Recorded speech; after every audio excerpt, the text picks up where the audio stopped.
In this video, I'm going to show you how to make a juicy, mouth-watering Southern-style meatloaf. Then watch this video. I'll show you how to turn this into this. Now, let's do our ingredient checklist. Check, all set. Now, we're going to start by chopping our bell pepper.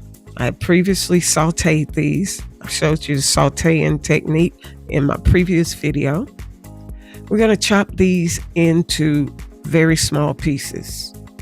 I use the red, green, and orange bell pepper. Here's a quick FYI.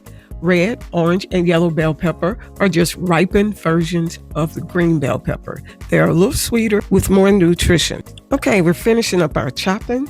Now we're going to add it to our 2 pounds of ground beef.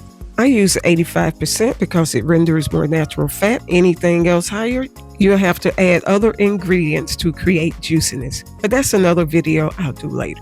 Now it's time to add Miss Edna Mae's Down Home Meatloaf seasoning. This seasoning was crafted with fresh organic herbs and spices that target the deliciousness specifically in beef.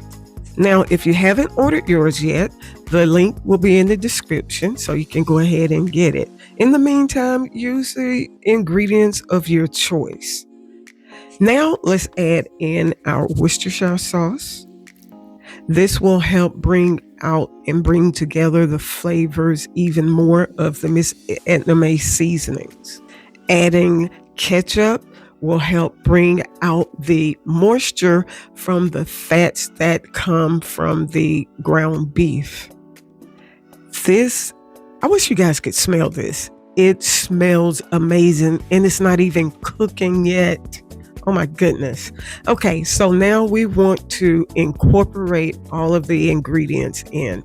I mean, really get in and just make sure that it gets on every piece of the beef.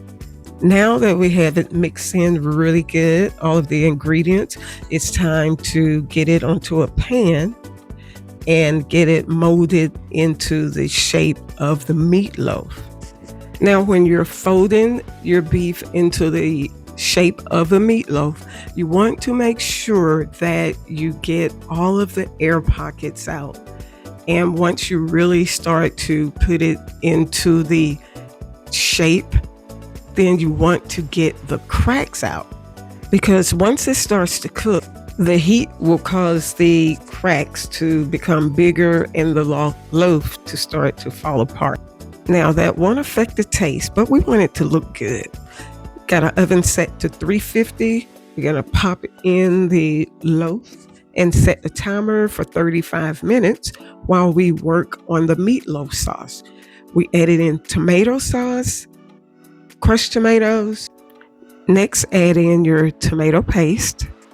These ingredients really do complement the other herbs and spices that were already added. So we're going to add in the paprika, onion powder, garlic powder, kosher salt, a little ground black pepper. Now we're going to stir these on a low simmer just to get them nicely mixed together while the meatloaf is finishing up. We got a little steam coming up, so you add your Worcestershire sauce to bring together the flavors even more. Now it's been 35 minutes. I'm going to check to see the temp. Now I've worked with food for years, so I know how to do it by the touch. You may want to use a meat thermometer. It is at 150 degrees, so we want to go ahead and add our sauce to it. Generously get it all over nice and thick. Now make sure that you push all of the extra sauce into the meat so it can absorb the juice and not burn on the pan. Now set your oven to 300 and place the loaf back in the oven on the top rack. Cook until 160 degrees. Set timer for 5 minutes. And it's ready. OMG, this smells so good. Y'all, I just gotta make this look as good as it smells, and voila! There she is. I'm just gonna sit back and let Miss Meatloaf have the spotlight for a second. Okay, so I did taste it, y'all, and it is so good. So listen, also, if you guys would like for me to do a video on the sides that I have with the meatloaf, let me know down in the comments. These are Yukon Gold potatoes that I broiled. I made a butter deal broccoli sauce to go over them, and then I did sautéed seasoned green beans. So let me know down in the comments if you want a video. They go great with beef of any kind. Guys, thank you so much for watching, and be sure to like, subscribe, and share the video. And I'll see y'all next time with my next one.